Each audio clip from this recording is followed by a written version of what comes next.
Hoy me levanté pensando, hoy es viernes 15 de mayo, el día del maestro. Ay, lo que daría por estar allá en Colombia. Sí, claro, yo te entiendo, María, pero viste que esto es una pandemia y estamos todos dentro de nuestras casas. Por eso, en este día del maestro, yo te quiero desear el mejor de los días. A vos, que estás trabajando y aceptando el desafío de trabajar en medio de la cuarentena, en medio del aislamiento. Por eso en este día te queremos dar las gracias, desearte que seas muy feliz, que disfrutes de todo lo que estás haciendo con tanto amor y muy pronto nos vamos a volver a encontrar para seguir charlando, compartiendo cosas de maestros, que siempre sabemos que lo que más deseamos es iluminar el corazón de nuestros alumnos. Muy feliz día para todos, ¿no es cierto? Para todos. Abrazos a todos los maestros de Colombia. Con todo el alma.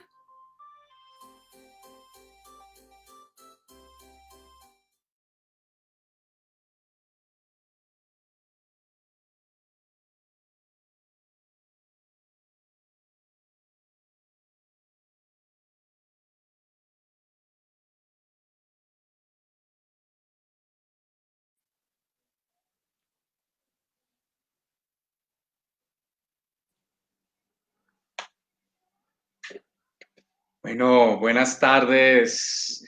Feliz día, Superprofes. Feliz día del maestro. Feliz día también para ti, Diego. Muchas gracias por estar aquí. Bienvenidos a todos. Veo que ya se están conectando. Mucha gente ya empezó a unirse a este foro virtual de Santillana Plus, hecho exclusivamente en el Día del Maestro para todos ustedes, los maestros. Me presento, soy John Pulido y un invitado muy especial está con nosotros, Diego Antonio Pineda. ¿Cómo estás, Diego? ¿Cómo te va? Hola, John, y buenas tardes para todos y feliz Día del Maestro para todos. Traje una pequeña frasecita con las que quiero saludarlos. Es de un filósofo norteamericano, muy amigo de ese gran filósofo de la educación que fue John Dewey, Sidney Hook. Decía Sidney Hook, todo el que recuerda su propia educación, recuerda a sus maestros, no los métodos o técnicas. El maestro es el corazón del sistema educativo. Bienvenido. Así es, gracias.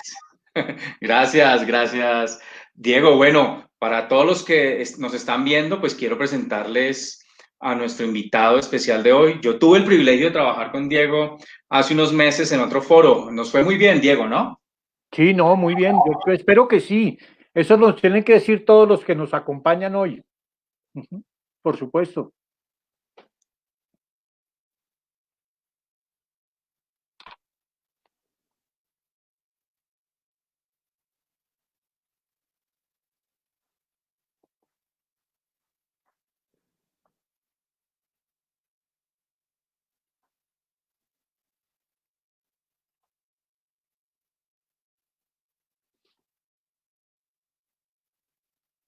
John, no se oye, John. ¿Se escucha? ¿Se escucha? Aló, hola, hola, hola, hola. Ahora sí, se había perdido John. Disculpen, ¿no? Si nadie me está oyendo, vuelvo y lo digo. Diego ha hecho su carrera y de corazón en la Pontificia Universidad Javeriana desde hace años, licenciado en filosofía, magíster en educación, magíster en filosofía y doctor en filosofía de la misma universidad. Él es profesor titular de la Pontificia Universidad Javeriana. Muchos de ustedes creo que lo conocen, ha trabajado el tema de filosofía, también de filosofía para niños. Hace unos meses que pudimos tener la oportunidad de dialogar, Diego, te quiero decir que aprendí mucho de ti, fue un diálogo muy interesante y pues qué bueno tenerte en esta tarde para dialogar un poco sobre lo que es enseñar y aprender en tiempos de este confinamiento, en tiempos de cuarentena, y hacer esta reflexión filosófica. Yo quiero empezar este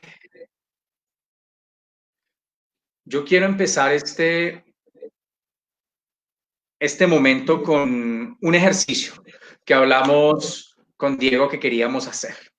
Y tiene que ver con un texto filosófico de Magistro. ¿Me corriges? Sí, de Magistro, de San Agustín. De San Agustín.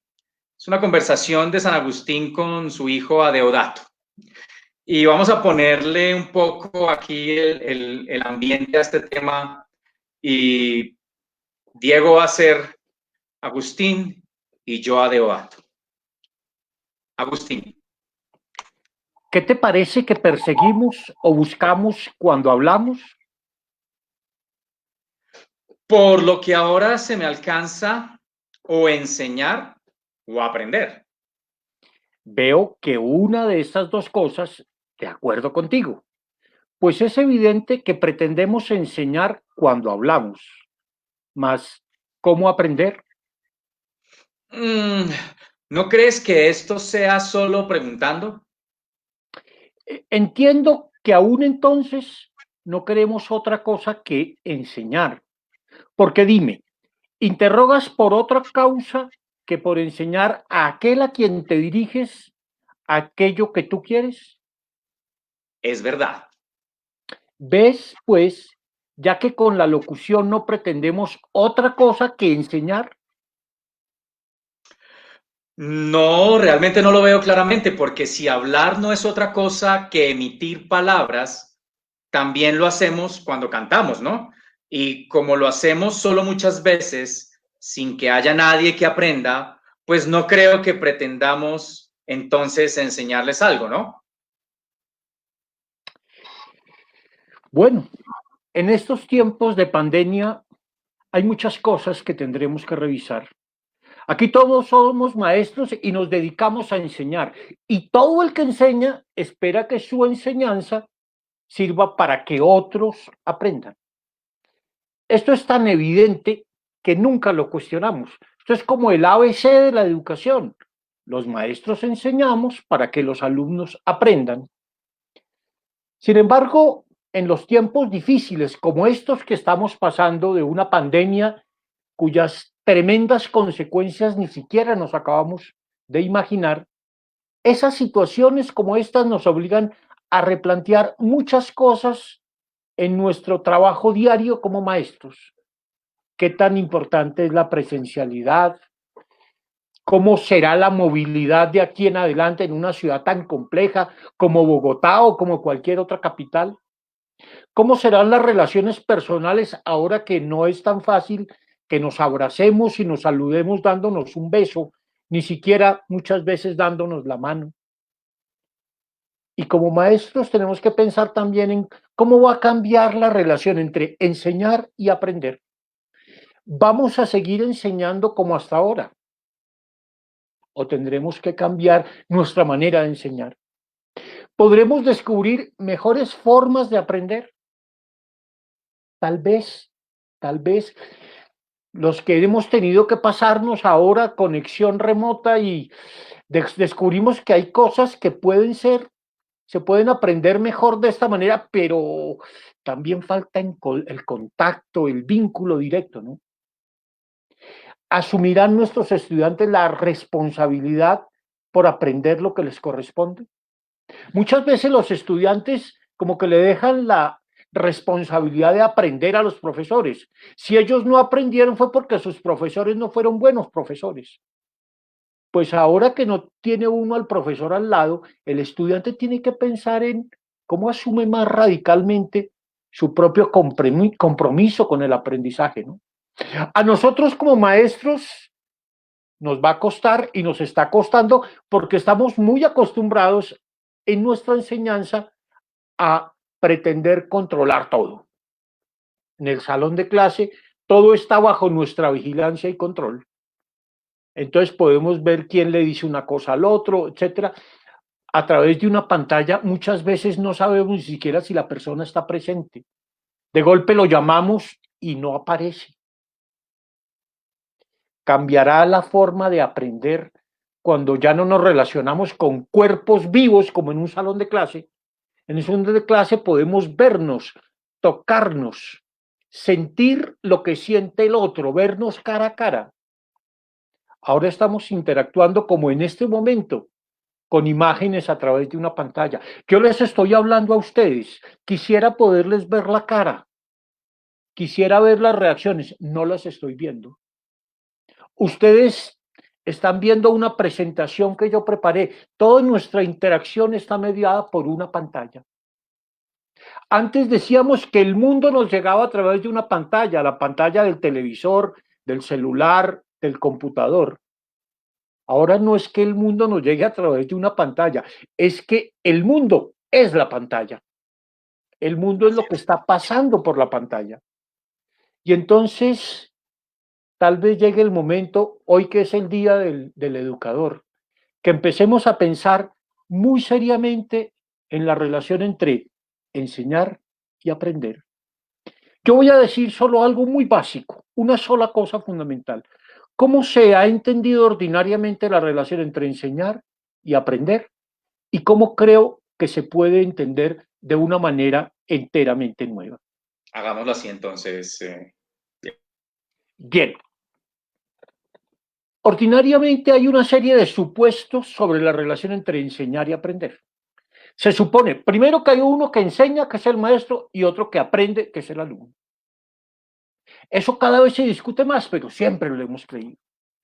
Al dirigirse el uno al otro, es decir, el maestro al alumno, se genera un proceso que llamamos enseñanza-aprendizaje.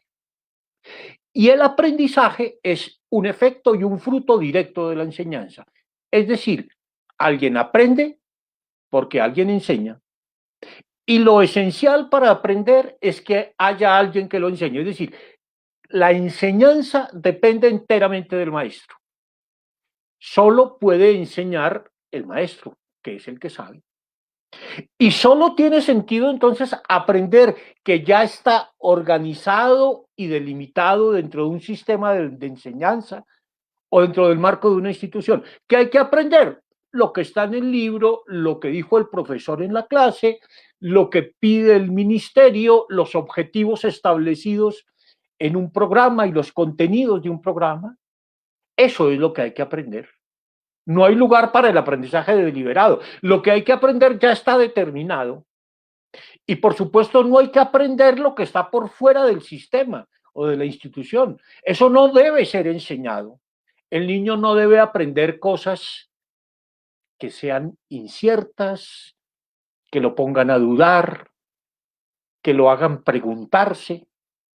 En su aprendizaje se debe evitar a toda costa el error, la información inexacta, etc. Porque se supone que la relación entre enseñar y aprender es directa. Si yo enseño algo, pues lo que yo enseñé, eso es lo que aprende el alumno. Lo aprendido debe coincidir con lo enseñado. Y basta que algo sea enseñado para que deba ser aprendido. Y eso es lo que esperamos todos los maestros. Cuando el muchacho se raja, decimos, no fue esto lo que yo le enseñé. Pero tal vez fue eso lo que él aprendió. Por supuesto, cuando evaluamos, lo que queremos evaluar, más que el aprendizaje intencional y deliberado del aprendiz, es lo que él ha retenido de la enseñanza del profesor. Si un alumno es muy inteligente y me responde de una forma totalmente inusitada a la pregunta que le hago, se raja. Se raja porque no aprendió lo que le enseñaron, así sea muy inteligente. Ese es el modo como ordinariamente hemos entendido la relación entre enseñar y aprender. Pero esa relación es muy discutible. ¿Quién dijo que hay un proceso de enseñanza y aprendizaje? Lo que el maestro enseña no tiene por qué coincidir con lo que el alumno aprende. Lo que el maestro debe evaluar es más el aprendizaje deliberado del alumno, su capacidad reflexiva, que le reciten la información dada. ¿Quién dijo que no se puede aprender por fuera de la escuela? ¿Y quién dijo que solo hay que aprender lo que dicen los programas, las verdades oficiales? Eso no nos hace críticos. Hay otra manera muy distinta para entender la relación entre enseñar y aprender. Y voy a intentar describirla brevemente y con eso termino esta charlita inicial. Primero, en una auténtica relación pedagógica, la enseñanza y el aprendizaje se dan por medio de interacciones que operan en diversas direcciones.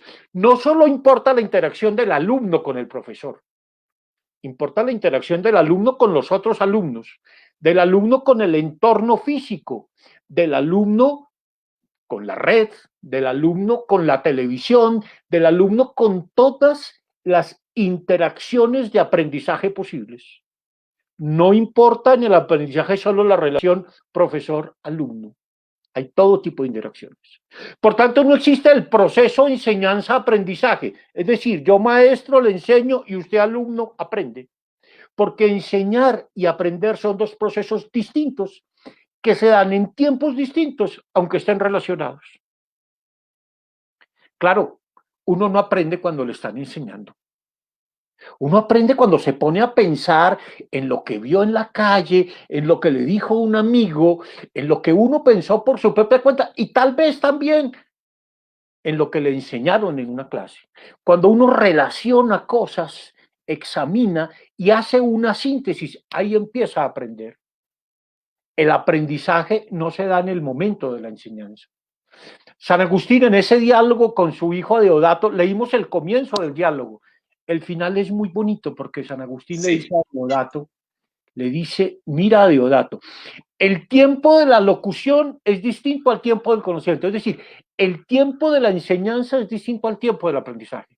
Una cosa es que el maestro enseñe, yo estoy aquí enseñando eso, haciendo señas, eso es lo que significa enseñar, hacer señas. Yo estoy haciendo aquí una serie de señas verbales con las manos y me están viendo, ven que muevo las manos, pero lo que uno aprenda, lo aprende en la medida en que lo relaciona con otras cosas. A lo mejor esta noche, mañana, cualquier día, se acuerdan de cosas de las que hablamos acá, las relacionan con otras y esa síntesis es el aprendizaje. La relación entre enseñar y aprender, entonces, ni es armónica ni es funcional. Se trata muchas veces de una relación de oposición y de conflicto. A veces uno aprende mejor una materia cuando hasta le tiene bronca al profesor. A mí me gustaba la física, me encantaba la física y vivía peleado con el profesor. Después, un tiempo después, nos hicimos amigos incluso. Pero en clase nos retábamos permanentemente. A veces yo aprendía precisamente para enfrentarme al profesor. Lo menos importante para quien quiera aprender es que haya alguien que enseñe. El buen maestro, más que enseñar, debe ser un modelo de aprendizaje y debe ser un corrector del aprendizaje. Mire, esto lo entienden muy bien los niños. Esta escena seguramente la han visto muchas veces. Un niño de golpe dice ante un grupo de adultos algo sorprendente y los papás le preguntan, ¿y quién te enseñó eso? Y el niño dice, me lo aprendí yo solito. Si las cosas más importantes de la vida se las aprende uno solito. Yo hasta hace 6 meses no sabía hacer un video, no tenía ni idea. Fui a cursos, un día dije, yo tengo que ser capaz, me metí, empecé a buscar información, probé, la embarré, etc. Hoy en día hago un video ya muy fácilmente. Me lo aprendí yo solito. Una enseñanza buena, el mejor aprendizaje es una enseñanza que uno se da a sí mismo. Una enseñanza que se recrea a sí misma porque es autorreflexiva, porque es autocorrectiva. Es una de las mejores ocasiones para aprender. ¿Qué aprendemos mejor que las cosas que nos aprendimos solitos? Cometiendo errores, claro, cometiendo errores, pero buscando nuevas maneras de hacer las cosas. Por eso es tan importante el aprendizaje que se da por fuera de los espacios institucionales. Puede ser muy significativo, porque lo hicimos por nuestra propia cuenta, con nuestros propios recursos, equivocándonos y descubriendo nuevas alternativas. No hay que esperar que lo aprendido coincida con lo enseñado, porque precisamente un buen aprendizaje es el que va más allá de todo lo que le enseñaron, porque indaga, porque cuestiona, porque propone, etc. El alumno que simplemente se aprende la lección del maestro, lo que dice el libro, y sabe resolver unos problemas X, eso no es un buen alumno, sino el que pregunta, critica, cuestiona, busca alternativas, etc. Es preciso, además, entonces, saber evaluar eso, evaluar el aprendizaje autónomo, deliberado del alumno, más que lo que el alumno ha logrado retener de nuestra enseñanza. Yo creo que pensar la relación entre enseñar y aprender tiene que cambiarnos como maestros, porque nos implicará formas nuevas de enseñar, formas nuevas de aprender, formas nuevas de descubrir el conocimiento, de investigar, y formas nuevas de evaluar lo que hemos aprendido. Bueno, gracias. Con esto dejo mi introducción en lo esencial. Entonces, bueno, John, adelante. Diego, pues yo aquí he estado tomando apuntes de lo que has estado diciendo. Tenemos unos minutos, un par de minutos para reflexionar sobre esto y un poco también para escuchar las voces de los profes que están aquí en el vivo. Teníamos más o menos 300, más de 300 personas que están viéndonos en este momento y están preguntando, están reflexionando, están siguiendo nuestra conversación, Diego, de una manera muy especial. Veo muchos comentarios, un alto nivel crítico, maestros que están que están reflexionando sobre su labor. Maestros que entre ellos también se están aconsejando allí. Me parece que hay unas interacciones muy, muy bonitas. Me quiero tomar un minuto, Diego, para saludar a algunas personas. Tenemos personas de todas partes de Colombia. Quiero especial saludar a Jacqueline Gómez, del Liceo San Juan 23 en Cali. Tenemos a Julián Andrade, desde Pesca, Boyacá. Está saludando y está hablando hay muchas preguntas, Diego, y esta la voy a dejar ahí sobre la mesa, sobre evaluación en estos tiempos, pero ya hablaremos de eso porque tú ya diste una puntada muy importante y es, ¿queremos evaluar lo que enseñé o queremos evaluar el proceso de aprendizaje o los aprendizajes de los estudiantes? Y te voy a hacer una pregunta más adelante para que discutamos. Pedro Valencia también, Mónica Valdés, están saludándonos desde la institución educativa empresarial El Oasis, desde Piendamó, Cauca, Elena Alegría. Gracias por tus saludos, Elena. Pita Herrera Doris también nos saluda desde Buga. Óscar Amaya Montoya, también de la Fundación Casa de la Ciencia en Buga. Un saludo para todos, tenemos muchos comentarios, bastantes preguntas. Desde la producción estamos sacando preguntas. Yo también aquí estoy mirando esas preguntas que nos puedan guiar nuestra discusión. Diego, hay algo que yo quiero poner en discusión aquí contigo un poco, y es el tema de la autonomía. Es un tema que en educación se habla mucho y entendemos la importancia de esta, y es vital, ya que tú dijiste una frase que es el mejor aprendizaje que se puede regalar uno es esa enseñanza o ese aprendizaje que uno se regala, esas enseñanzas que uno se regala, esa propia preparación. Yo quisiera que ahondaras un poquito en el tema de la autonomía en estos tiempos de pandemia. Sí, miren, la pandemia nos obliga a vivir con lo esencial. Nos obliga a que ya no tenemos muchos de los apoyos que teníamos antes. Ya no tenemos quien nos ayude en la casa a hacer el oficio, nos toca a todos hacer el oficio de la casa. Ya no tenemos para estudiar a mano las bibliotecas donde podemos ir a consultar. Ya no podemos ir a comprar un libro en una librería tan fácilmente. Claro, siempre existirá el correo, siempre existirán muchas otras formas, pero cada vez tenemos que vivir más con lo esencial. En la medida en que uno vive con lo esencial, aprende a ser más autónomo, porque el tener muchas cosas crea muchas dependencias. Entonces, yo diría que lo interesante del aprendizaje autónomo es que no requiere de demasiadas cosas. Requiere de una cosa fundamental, el deseo de aprender. Cuando uno quiere aprender, no hay nada que se lo pueda impedir. Ese es el punto central. Lo que hace que el aprendizaje sea autónomo es que yo quiero aprender, que a otros no les interesa o sí les interesa, no importa, yo quiero aprender y me procuro los medios para eso. Puse un ejemplo que es el de mi propia relación con la tecnología. Yo hasta hace un año era un torpe absoluto, a duras penas sabía navegar en internet y eso después de muchas embarradas. Y un día dije, yo puedo hacer un video. Y empecé a buscar, cogí información de aquí y de allá, empecé con una instrucción en internet de cómo hacer un video de una primera comunión y lo fui adaptando y lo fui elaborando. Y entonces cada cosa que aprendía la anotaba hasta que iba haciendo un esquema. Hice un documento para guiarme, lo reformé 5 veces, etcétera. Hice distintas pruebas, probé finalmente aprendí. Cuando uno quiere aprender, aprende. Y esa es la primera clave del aprendizaje. La autonomía quiere decir, yo logro lo que quiero, lo logro sin tener que tener 20.000 medios, sin tener tanto que depender de otro. Gran parte de lo que nos impide a veces aprender son los propios profesores. Qué pena decirlo, estoy hablando aquí entre profesores, todos somos profesores. Pero a veces los profesores somos obstáculos para el aprendizaje. Porque ponemos exigencias absurdas, porque no entendemos las preguntas que hacen los niños, por 20.000 razones.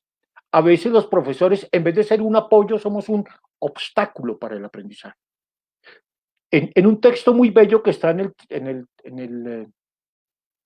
el artículo que les envié, hay un pasaje de Heidegger que es muy bonito. Dice, ¿qué es enseñar? Es decir, ¿qué es ser un buen maestro? Es dejar aprender, dejar aprender. El buen maestro estimula el aprendizaje, pone retos, no resuelve todos los problemas, plantea preguntas.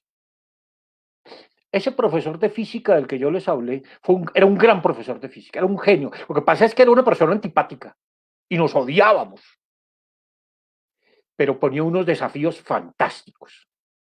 Un día estábamos en el laboratorio y antes de terminar el laboratorio tomó una monedita y dijo, esta moneda tiene cobre y zinc. La tiró dentro de una probeta y dijo, subió un punto el nivel de la probeta. ¿Cuánto tiene de cobre y cuánto tiene de zinc?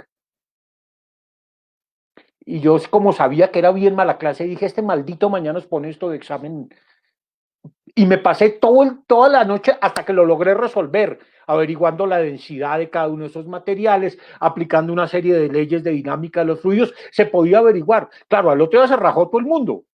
Yo logré resolverlo, claro, al final puse 3 más 3, 9 y entonces me tiré la nota, pero no importa. Ese desafío era muy bonito. Es un profesor que desafía, que plantea retos intelectuales, genera autonomía. Ese para mí es un punto esencial, ¿no? La autonomía del aprendizaje. El aprendizaje, hay un psicólogo que tiene un término que a mí me gusta mucho, Carl Rogers, el aprendizaje autodirigido, el poder monitorear los propios procesos del pensamiento, ¿no? Es un aprendizaje autónomo, consciente, autorreflexivo, etc. Que en esencia desarrollar ese aprendizaje autorreflexivo, esa metacognición es una habilidad para toda la vida. Claro, claro. Claro, porque eso es lo que yo llamaría y lo que muchas veces se llama aprender a aprender. Lo importante no es solo aprender cosas, por supuesto necesitamos tener información, necesitamos poder hacer relaciones, pero aprender a aprender es desarrollar buenos hábitos de aprendizaje. Es decir, que uno le enseñan algo, aprende algo, pero apenas aprende algo, ya tiene una nueva pregunta, ya tiene un nuevo interrogante, ya tiene un nuevo reto intelectual. Eso es aprender a aprender. Así es, Diego, estoy totalmente de acuerdo contigo. Y en esa línea, cuando tú estabas hablando sobre, a veces uno de los impedimentos para la autonomía es tener muchas cosas. Nos rodeamos de muchas cosas, tenemos muchos medios y esta pandemia nos ha reducido, nos ha dejado lo esencial. Y quiero hacer foco en esa palabra, lo esencial, porque cuando tengo lo esencial, mi concentración no está en todas partes, me puedo enfocar un poquito más, tengo más tiempo para pensar, Incluso tengo más tiempo para aburrirme, lo cual es muy bueno también desde diferentes perspectivas. Y yo quiero plantearte esto, lo esencial en contenidos, lo esencial en habilidades. Tú hablabas, tenemos que aprender temas, los tenemos que aprender. Tenemos que aprender contenidos, tiene que ser así, sin los contenidos, ¿cómo? Pero yo quisiera que tú pudieras ponernos aquí sobre la mesa un ejemplo de qué serían esos aprendizajes esenciales en medio de esta pandemia, de esta cuarentena. Un par de ejemplos que nos puedas contar. Sí, mire, yo cuando hablamos de estas cosas siempre me acuerdo de una frase que me encantaba del gran filósofo francés Paul Ricoeur. Él decía que en nuestra época, que la vida contemporánea era el mundo de la abundancia de medios y de la carencia de fines. La abundancia de medios y la carencia de fines. Es decir, tenemos unos medios impresionantes. Toda la tecnología que tenemos, ¿para qué? Esa es una pregunta que nos tenemos que hacer siempre. Tenemos muy buenos medios, pero no tenemos claros los fines. Y yo creo que pensar hoy en día los fines de la educación, no los fines en abstracto, los fines que aparecen definidos en una ley de educación, por ejemplo, sino los fines concretos del proceso educativo es muy importante. Y yo creo que ahí hay varias cosas importantes. Y creo que hay que trabajar en un triple nivel que es esencial. En el nivel intelectual, en el nivel práctico y en el nivel afectivo. Es decir, hay que trabajar en el campo del conocimiento, hay que trabajar en el campo de la acción y hay que trabajar en el campo de las emociones, los sentimientos, los deseos, etc. Yo soy de los que creo, y no me da pena decirlo, que la clave de todo está en primer lugar en el pensamiento. Solo en la medida en que cultivemos un mejor pensamiento, estamos también en mejores condiciones de que nuestras acciones prácticas sean exitosas y llenas de sentido y de que nuestras emociones sean mucho más coherentes y reflexivas. Entonces yo creo que un primer paso esencial es trabajar fuerte en el desarrollo del pensamiento. Y eso empieza por ser muy cuidadosos a la hora de razonar. Y ahí el papel que tienen los profesores de lenguaje, de filosofía, de muchas otras materias, porque razonamos en todas las materias. Razonamos en matemáticas o en ciencias sociales o cuando aprendemos otra lengua, etc. O sea, un primer trabajo fuerte y esencial es ese. En segundo término, creo que hay un elemento clave en un mundo como el nuestro y es adquirir una capacidad de reflexión ética. Es decir, que podamos comprender las situaciones vitales en que nos encontramos y podamos encontrar respuestas inteligentes a esas situaciones. Que aprendamos, por ejemplo, si estamos ante una situación difícil, aprendamos a comprender los factores que están en juego allí. Por ejemplo, tenemos que tomar una decisión a propósito de un problema que tenemos, que aprendamos a comprender las circunstancias de la acción, qué, quién, cómo, cuándo, dónde, por qué, con qué fines, etcétera. Que aprendamos a prever las consecuencias de actuar de una determinada manera, que aprendamos a tener claras las razones por las cuales hacemos esto o dejamos de hacerlo, los motivos que nos mueven a eso, etcétera. Pero también necesitamos expresar lo que somos. Y tenemos que encontrar medios de expresión de nuestro propio yo. La escritura, esencialísimo. Hemos descuidado tremendamente la escritura en el mundo actual. Por supuesto, todas las actividades artísticas, la música, la pintura, etcétera, etcétera. Todo aquello que ayude a que uno exprese el yo, porque ahí hay una tarea clave que es la de la búsqueda de sentido. Solo encuentra uno sentido también en la medida en que encuentra modos de expresar lo que percibe, el modo como entiende el mundo, etcétera. Cómo se puede comunicar con los demás. Por supuesto, todo esto tiene que ver muchísimo con las emociones que desarrollamos, porque detrás de todo eso además está el secreto de nuestra propia identidad. Siempre tenemos que tener la pregunta por quiénes somos, qué queremos ser, a qué aspiramos, qué queremos? Esa es la pregunta más difícil de todas. ¿Qué queremos? ¿Con qué nos queremos comprometer? Termino con esto. Yo siempre suelo decir que en la vida hay dos palabras esenciales, solo hay dos palabras esenciales. Las dos son muy cortas, cada una tiene dos letras. La primera es esta, no. Es la primera palabra esencial en la vida. Hay que aprender a decir no. Decir no es ejercer la libertad. El secreto de la libertad está en decir no. El hombre libre es el que es capaz de decir no. Con esto no estoy de acuerdo. Esto no lo acepto. Pero eso no es suficiente. La segunda palabra también tiene dos letras. Sí. Sí ya no es la expresión de la libertad, sino del amor. Es decir, ¿con qué estoy dispuesto a comprometerme? Esas son las cosas que uno tiene que tener y tiene que clarificar en la vida, y a eso lo tiene que ayudar uno la educación, a clarificar sus nos y sus sís. Hay mucha gente que tiene claros todos sus nos. Los jóvenes de hoy le pasa mucho eso, tienen claros todos sus no. Yo no quiero hacer esto, yo no quiero hacer esto, yo no quiero ser como mi papá, yo no quiero ser como mi tío, yo no quiero ser como mi hermano mayor. ¿Como quién quiere ser? Ah, no sé. Sabe muy bien sus no. ¿Con qué quiere comprometerse? No, con nada, mejor sin compromiso, no. No, ahí nos entendemos. Novios por esta noche, ya mañana veremos. Los ni. Exacto. Ni esto ni lo otro. Pues no, uno tiene que marcar su diferencia, sus nos. Ahí está el secreto de la libertad. Pero uno tiene que ser capaz de poder decir sí. El amor es la cara amable de la libertad. Porque la libertad no solo es independencia, es también compromiso. Tremendas palabras, tremenda reflexión, Diego. Muchas gracias por esta respuesta. Y en ese ejercicio del no y el sí, te voy a hacer una pregunta y tú me dices, ¿quieres que saludemos a algunos de nuestros profes invitados aquí en el foro? Por supuesto, por supuesto. En el sí del amor y en el claro. sí del compromiso. Bueno, muy bien.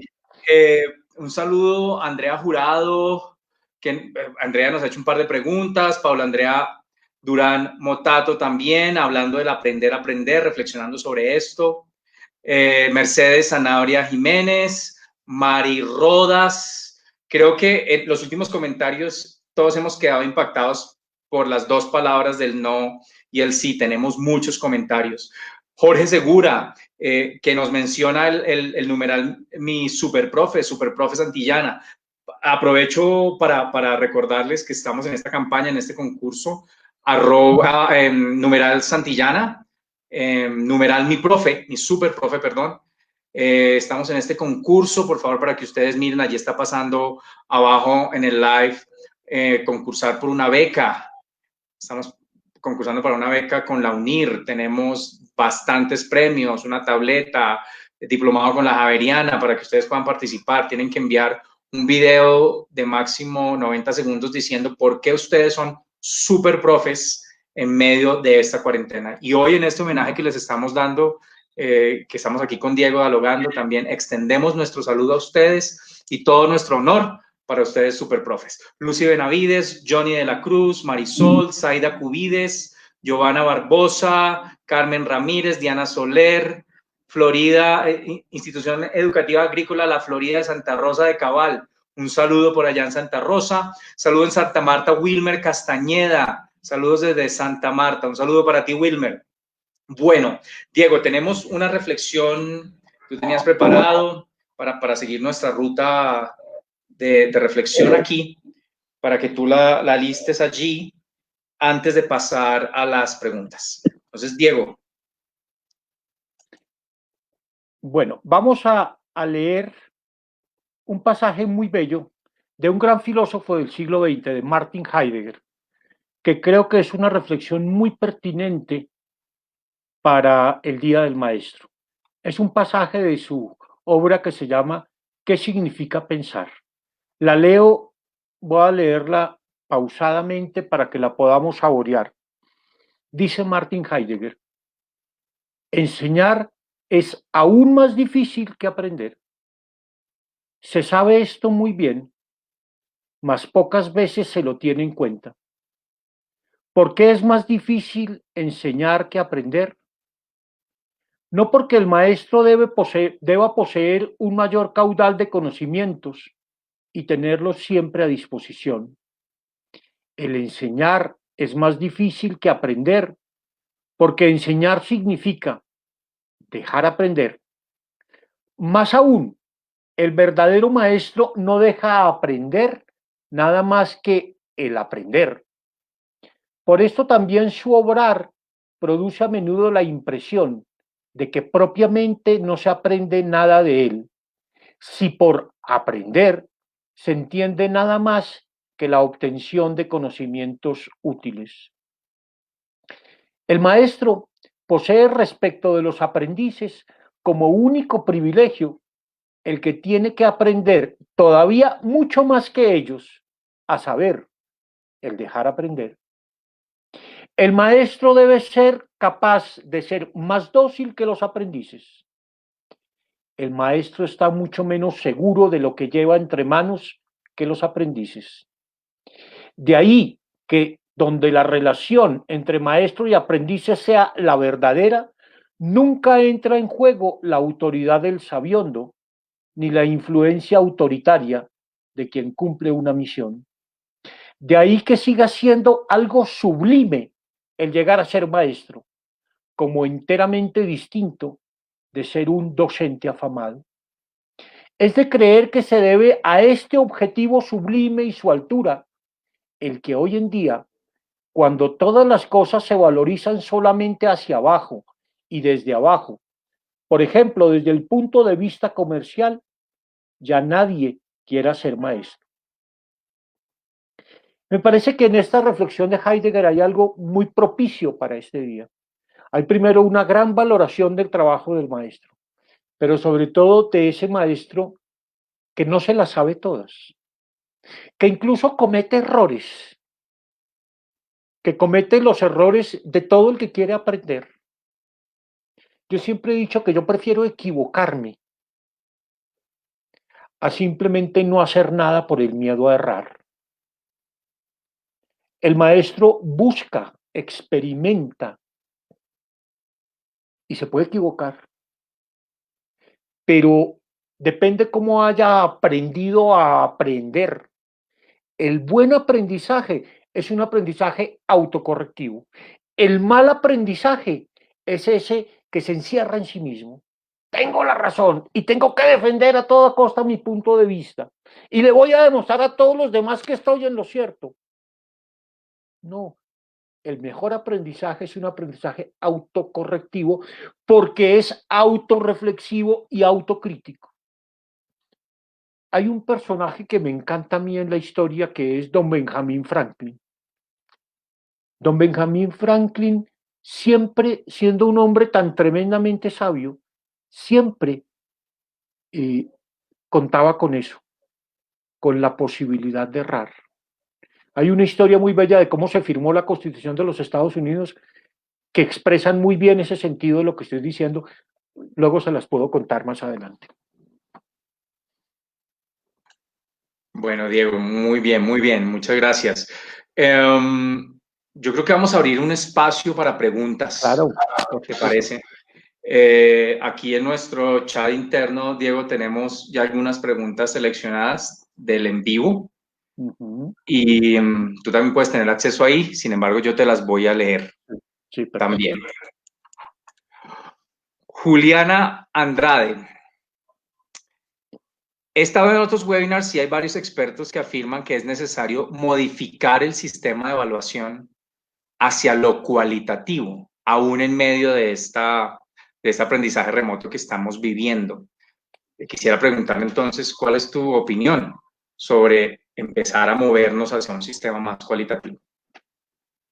Yo no encuentro ahí el problema central. A ver, el aprendizaje si es cualitativo o cuantitativo, eso es un asunto simplemente de cómo se mide. Pero la idea de medir el aprendizaje es la idea de mantenerlo controlado. Uno mide lo que quiere tener controlado, ¿cierto? Y entonces casi todas las discusiones sobre evaluaciones, sobre cómo puedo yo controlar lo que aprenden los estudiantes. A mí me parece que lo que habría que evaluar es más bien cómo aprenden los estudiantes y de qué forma lo hacen, y por caminos a veces inusitados, y por caminos diferentes a los que les marcó nuestra enseñanza. Yo creo que lo primero, vuelvo a insistir en lo de Heidegger, dejar aprender. No dejamos aprender, y la evaluación es uno de los medios fundamentales para no dejar aprender, porque es condicionar todo el aprendizaje a un resultado determinado.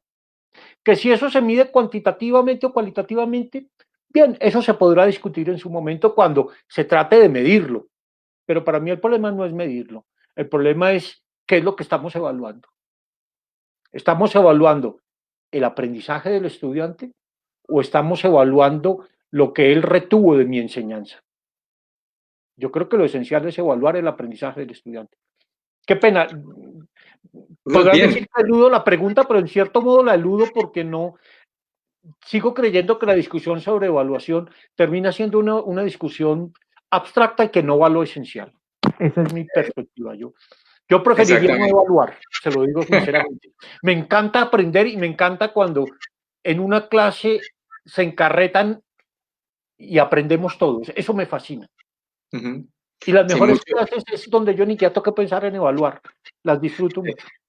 Sí, es cierto, es esa tensión entre el sistema y lo que es realmente el proceso de aprendizaje. ¿Cuántas cosas hemos aprendido nosotros sin que nos las evalúen?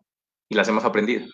Sí. Y las más Habilidades, significativas. las más significativas, nadie nos ha evaluado. Tal vez nosotros somos nuestros propios entes valorativos allí, pero somos nosotros. Bien, hay una serie de preguntas en varios aspectos, Diego. Hay una pregunta muy interesante que tiene que ver con la tecnología y el futuro. Dice María Rodríguez Olivares, ¿podría la tecnología en un futuro no muy lejano sustituir esta labor de un docente? ¿Adquiriría poca significación la participación de un maestro en un futuro mediado por tecnología? ¿Cuál es tu opinión frente a esto, ya que lo estamos viviendo en el día a día? Sí. El año pasado que me invitaron al Foro Santillana allá en Maloca, una de las discusiones de fondo era esa, ¿no?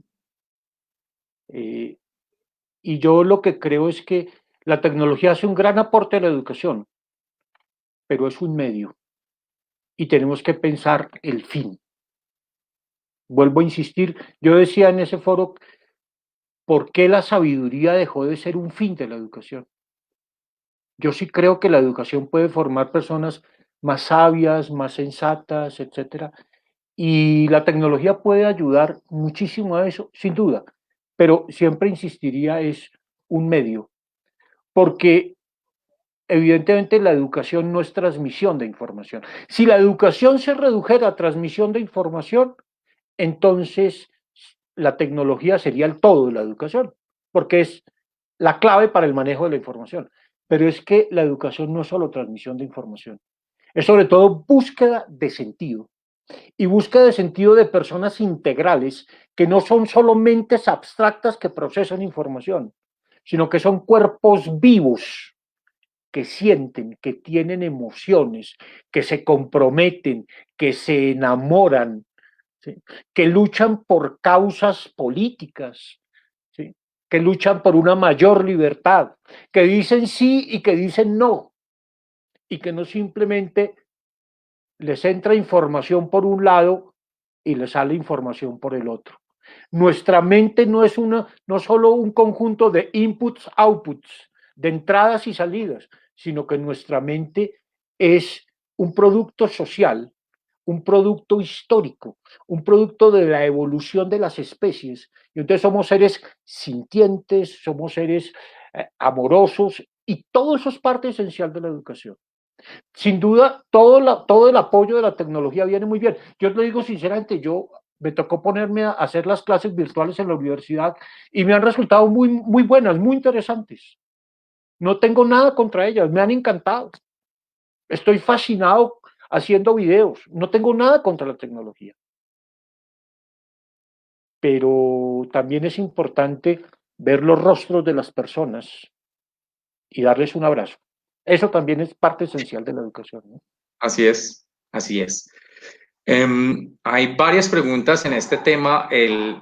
Esta nueva normalidad, Diego, que nos cogió con los brazos abajo, en algunas instituciones universitarias tienen módulos virtuales, plataformas estructuradas, algunos colegios nuestros en Santillana, en sistemas como Compartir, como uno internacional, Santillana Plus, que tienen cierto tema de plataformas y que estaban un poco más preparados, pues lo pudieron lidiar un poquito mejor. Pero esta nueva normalidad pues nos ha presentado varios retos. Y aquí Wilson Rico nos pregunta cómo superar el miedo a equivocarnos, porque hay mucho profesor temeroso de estas tecnologías. ¿Cómo superar ese miedo a equivocarse con estos medios tecnológicos? Hay una sola manera de superar el miedo a equivocarse, equivocándose. Yo no creo que haya ninguna más. La única manera de superar el miedo a equivocarse es equivocándose. En todo caso, porque todos los miedos solo se superan cuando se enfrentan. Eh, yo escribí hace unos años un cuento para niños, se llama El miedo es para los valientes, donde un poco la idea que defiendo es que el miedo es bueno, es que no hay que tenerle miedo al miedo. El miedo nos hace más cuidadosos. Imagínense que no tuviéramos miedo, salimos a la calle y nos coge el primer carro. El miedo es algo que nos hace atentos, cuidadosos, que afina nuestras percepciones. El miedo no es malo. El miedo es malo cuando paraliza. Entonces, está bien que tengamos miedo a equivocarnos, pero equivoquémonos. No hay otra manera. Hay que probar y cometer errores. Es decir, si uno no está dispuesto a cometer errores, simplemente no está dispuesto a aprender. Esa es la primera condición. Claro, y cuando uno comete un error, no se la puede pasar lamentándose. Pues cometí un error, me dice, cometí un error. Hombre, qué vaina, déjeme ver cómo lo corrijo y pues sigo para adelante, porque si me quedo mirando al error, me muero. Hay, no quiero ser catequista, ni mucho menos, pero hay una imagen que a mí me fascinó y siempre ha sido esencial para mí en la vida. Hace muchos años yo tuve una conversación muy bella con un hombre fantástico, el padre Lorenzo. El padre Lorenzo era el abad de un monasterio que había aquí en Usme, de los benedictinos. Y yo iba a quedarme en el monasterio a veces y me sentaba a conversar con el padre Lorenzo. Era un hombre encantador. Y el padre Lorenzo un día conversando me hizo una interpretación bellísima de aquel pasaje del Evangelio donde Jesús camina por las aguas. Entonces Jesús va caminando por las aguas y Pedro le dice, maestro, ¿puedo ir? Entonces Jesús le dice, ven. Y entonces Pedro va caminando hacia Jesús sobre las aguas, pero de golpe mira para abajo, ¡pum!, y se hunde. Esa imagen es preciosa porque es en buena parte lo que nos pasa. Claro que la embarramos, pero si nos la pasamos mirando para abajo allá en nuestros errores, nos seguimos hundiendo. Solo en el momento en que uno diga, bueno, me voy a equivocar, prepárese porque me voy a equivocar, la voy a embarrar, asumo las consecuencias de las embarradas y aprendo yo solito. Ese es el punto. El niño aprende solito porque tiene menos miedo a equivocarse, porque tiene menos conciencia del error, por supuesto. Pero el miedo a equivocarse solo se supera equivocándose. Y con la tecnología toca. Al principio, mire, perdónenme lo que diga, pero los madrazos que todos le hemos pegado a los computadores son inmensos. Todos nos hemos peleado con los computadores y les hemos dicho de todo como si fueran seres humanos y los insultamos. Yo digo, este hijo de... Eso que ustedes saben, eso nos pasa a todos. Pero eso es parte esencial del aprendizaje. Parte esencial del aprendizaje es que uno también con la herramienta también se pelea, ¿no? Sí. Ay, Diego, yo creo que el 100% de lo que estamos acá nos hemos identificado con lo que dices. ¿Cuántos golpes a esos computadores? Pero por supuesto, por supuesto. Ay, Dios mío. Discúlpenme, pero es cierto, Diego, es cierto. Mira, aparte de profesores en el en vivo, Diego, tenemos algunos directivos y hay una pregunta que recogí de un colegio, entre esos de varios colegios, la institución educativa María Auxiliadora, pregunta sobre cómo poder, desde una posición de liderazgo escolar, rector, coordinador, animar a los profesores a hacer esa transición en estos momentos. A algunos les ha costado, obviamente. Pues podrías dar un consejo, una luz sobre cómo poder darle un apoyo a estos directivos para que encuentren una pequeña estrategia ahí. Miren, hasta hace unos años yo me hallaba en una posición muy semejante a la de ellos. Yo era decano de la Facultad de Filosofía de la Javeriana durante varios años y yo empecé a insistir, metámonos a trabajar un poco más la tecnología, a buscar programas. Realmente me estrellé y fue difícil. Yo tengo que ser sincero, soy profesor y casi todos los que estamos aquí somos profesores, pero los profesores tendemos a ser demasiado conservadores. Y a veces somos demasiado conservadores porque somos demasiado cómodos. Decimos que nos da miedo el cambio, más que porque nos dé miedo, porque nos resulta muy cómodo seguir haciendo lo mismo que hemos hecho toda la vida. Entonces, lo primero que diría es, no es fácil, pero a veces situaciones como esta de la pandemia desatan cosas que antes eran imposibles. Es decir, la necesidad, digamos, de la virtualidad, de los medios electrónicos, de todo esto, incluso para las personas que la rechazaron durante mucho tiempo, tuvieron que asumirla dada la situación actual. Y seguramente su situación ha cambiado. Yo tengo amigos personales, profesores de mi facultad, que nunca en la vida quisieron tener nada que ver con, solo querían dar su clase, la misma que habían dado toda la vida, con sus 30 alumnos sentados al frente, y de un día para otro les tocó empezar a trabajar a través de una plataforma. Y ahí se han tenido que defender. Hablaba con uno de ellos, uno de los más radicales en esto, y me decía, yo no había querido nunca en esto, y sin embargo, ahora que me he metido, entiendo que sí, que puede ser, que tiene sentido. Claro, lo más importante es entender que nada de esto es la panacea. Nada de esto es la solución a todo. Es decir, que haya buena tecnología nos ayuda en muchas cosas, pero no nos hace de por sí buenos maestros. Más aún, podría hacernos más malos maestros, porque aquí no se trata solo de una destreza técnica. Hay gente que tiene una destreza técnica maravillosa para manejar los computadores y que sabrá manejar muy bien sesiones como esta, pero no por eso es un buen maestro. Lo que Así es. caracteriza al buen maestro es su capacidad pedagógica, la profundidad de su conocimiento, su capacidad de comunicar lo que sabe y lo que siente a otros.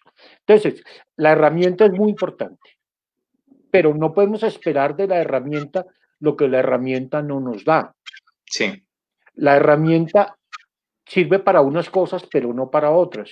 Por supuesto, genera otros modos de interacción en el aprendizaje. Cuando yo hablaba de la relación entre enseñar y aprender, una cosa que decía es, toda la educación tradicional, la interacción básica es maestro-alumno. Hoy en día hay múltiples interacciones. Maestro-alumno, sí, pero alumno-alumno, maestro, otros maestros, maestro y alumnos con el entorno físico en el que se mueven, con el ambiente físico en el que se mueven. Maestro y alumno con el mundo de lo virtual. ¿Cierto? Hay muchas interacciones y hay que trabajar sobre todas ellas. Sí, señor. Así es. Diego, muchas gracias. Diego, yo te voy a hacer una pregunta. Ya estamos cerrando, nos quedan un par de minutos, pero quiero hacer un ejercicio. Les pregunto a todos los profes que están aquí viéndonos y a Diego. Si hay un objeto alrededor de la enseñanza y del ser maestro, ¿cuál dirías tú que es, Diego? Sigue siendo insustituible ciertos medios básicos como el papel, como el tablero. El Yo, tablero. sí. No, yo sobre todo, a mí me encanta la escritura, yo me la paso Ajá. escribiendo todo el día. Y entonces yo necesito tener a mano papel, computador, un tablero, algo, porque mi mente funciona escribiendo. Creo que la de muchos maestros también, ¿no? Sí, y como lo acabas de decir, el tablero, y en el tablero y con el objeto del tablero, ahí en los comentarios en vivo, y aquí nos va a poner producción Carlos, una pantalla para que ustedes entren ya mismo a esta página. Es un tablero y quiero que hagamos un ejercicio de cierre y de reflexión acá. En esta pantalla, no sé, Carlos, creo que, dame un segundo, creo que tienes que ponerla, ahorita la tenías allí. No sé si tenías la dirección o si se envió la dirección allí a los comentarios, creo que sí. Vamos a entrar a esta página de internet que la producción ha puesto allí. Ahí dice whiteboard.fi y ahí hay un código pequeño. Copien esa dirección, péguenla tanto en su celular o en su navegador del computador y van a encontrar un tablero. Van a poner su nombre y van a poner una pizarra, en esa pizarra, en ese tablero, su nombre. Y yo quiero que en ese tablero, que aunque es virtual, pongan una palabra o hagan un dibujo de saludo al día de los super profes. Yo voy a hacerlo ya mismo. Aquí voy a entrar de una vez yo y vamos a dejar un mensaje.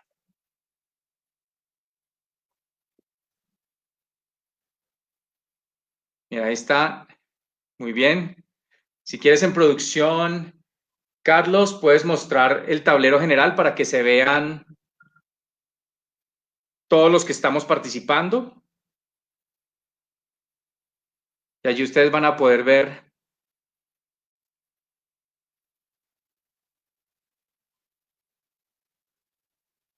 Muy bien.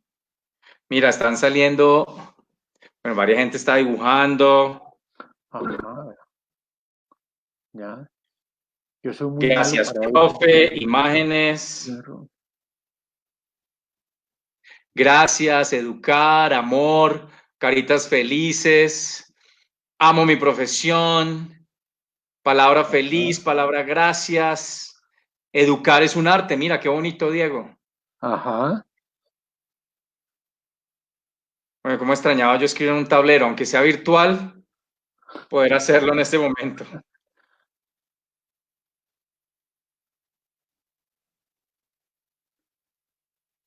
Ahí poco a Creativo, poco. sentir. Fíjese que ahí poco a poco nos vamos habituando a los medios. A mí me ha costado, a todos nos ha costado, pero Ajá, ahí aprendemos poco a poco a irnos metiendo en todo esto y a encontrar nuevos medios de expresión, porque todo esto finalmente es un nuevo medio de expresión, ¿no? así es. No solo es una herramienta útil, es un nuevo medio de expresión. Déjeme contar una última cosa. Ahora que descubrí el video, mi Sí, modo de ser maestro, de hacer filosofía se ha modificado mucho, porque el medio permite unas cosas que antes no podía. ¿No? Todo así es. medio nuevo es un medio de expresión del yo también. Tienes toda la razón. Mira, muchos mensajes. Estamos dando este espacio para la voz de los profesores, para sus mensajes, sus dibujos, sus palabras. Gracias, gracias a todos los superprofes que están conectados. Siempre en nuestros foros Santillana, nosotros premiamos a estas personas superactivas en los foros. En este caso tenemos ganador, ganadora en este caso, Viviana Marcela Reyes González, por su gran participación en el foro. Muchas gracias a ti, muchas gracias a todos los superprofes. Nos pasamos unos 5 minuticos del tiempo, perdón, queremos ser respetuosos de todo y queremos agradecerte por todas tus palabras, por todas tus reflexiones, Diego. Muchas gracias por estar con nosotros. Unas palabras de cierre de felicitación a todos los superprofes.